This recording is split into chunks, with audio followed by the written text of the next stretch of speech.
Oui, tout à fait. On a pu interroger Bruno Le Maire dans le cadre des cellules de suivi mises en place par la Commission des affaires économiques du Sénat et qui permettent d'avoir un certain contrôle sur les mesures mises en œuvre en faveur des entreprises pour lutter contre les effets de cette terrible pandémie. Et à cette occasion, je l'ai effectivement interpellé sur les difficultés de certaines TPE et PME qui m'ont alerté pour obtenir des prêts de trésorerie. Certaines banques, manifestement, ne jouent pas le jeu. Et ces TPE, ces PME se retrouvent dans des difficultés vraiment préoccupantes. Est-ce que vous avez le sentiment que votre message a été entendu et compris par Monsieur Bruno Le Maire? Oui, je crois que mon message n'est pas isolé.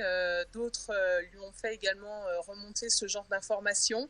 Et le message qu'il nous a fait passer, c'est vraiment d'inviter les professionnels à se rapprocher du médiateur du crédit pour signaler ce genre de dysfonctionnement, puisque les banques ont vraiment reçu des consignes de la part de l'État pour être véritablement en soutien aux activités des professionnels qui sont fortement affectés durant cette période de confinement et pour lesquels on doit véritablement apporter un soutien, sinon on ira vraiment vers une grosse catastrophe économique. Il faut quand même rappeler que ces TPE, ces PME, elles représentent 99% du tissu de nos entreprises.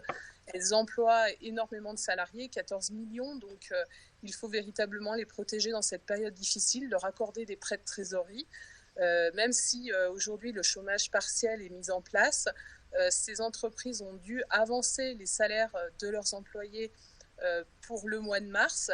Et après le mois de mars qu'elles ont connu, déjà au début du mois de mars, l'activité était déjà au ralenti. Et puis ensuite, il y a eu le confinement où là, tout s'est arrêté. Donc elles ont une trésorerie extrêmement fragile et elles doivent véritablement être aidées pour passer ce moment difficile. Vous êtes inquiète aujourd'hui pour l'avenir de ce type d'entreprise? Oui, tout à fait, puisque même si c'est pour la plupart des entreprises qui sont tout à fait viables, elles sont quand même fragiles, elles ont une trésorerie qui ne leur permet pas d'assurer trop longuement des charges élevées sans avoir de recettes en face. Et il faut vraiment venir en soutien à ces activités pour leur permettre de passer ce moment difficile et puis surtout maintenir l'emploi, leur permettre de redémarrer sitôt le confinement terminé et cette épidémie passée pour qu'on puisse maintenir ces activités et ces entreprises qui sont véritablement essentielles à notre tissu économique, à l'attractivité de nos territoires et puis à la vie quotidienne de chacun d'entre nous.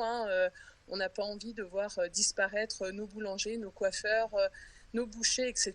Tous ces petits commerçants, ces artisans qui font la richesse de nos villes et de nos villages et qui sont très importants. On doit les aider véritablement. Vous êtes très active en ce moment, en cette période de confinement, puisque vous avez également adressé une lettre à Olivier Véran, le ministre de la Santé, concernant la situation préoccupante dans les EHPAD. Oui, absolument. C'est vrai qu'on regarde tous ce qui se passe dans les EHPAD avec beaucoup de préoccupations, d'autant plus qu'on a des chiffres qui ne sont que partiels, puisque la totalité des EHPAD n'ont pas encore répondu sur les chiffres des personnes contaminées, décédées du fait du Covid-19.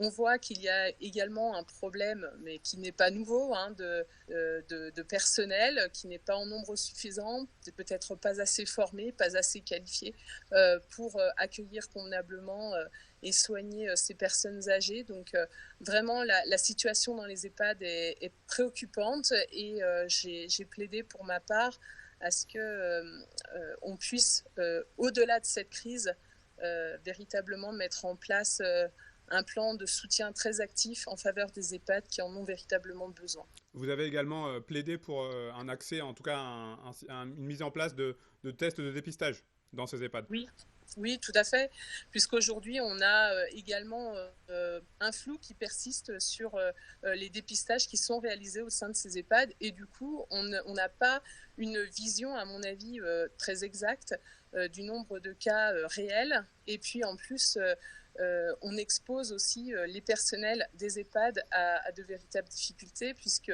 eux-mêmes peuvent être contaminés sans le savoir. Et je pense qu'on doit véritablement également agir en cette faveur-là.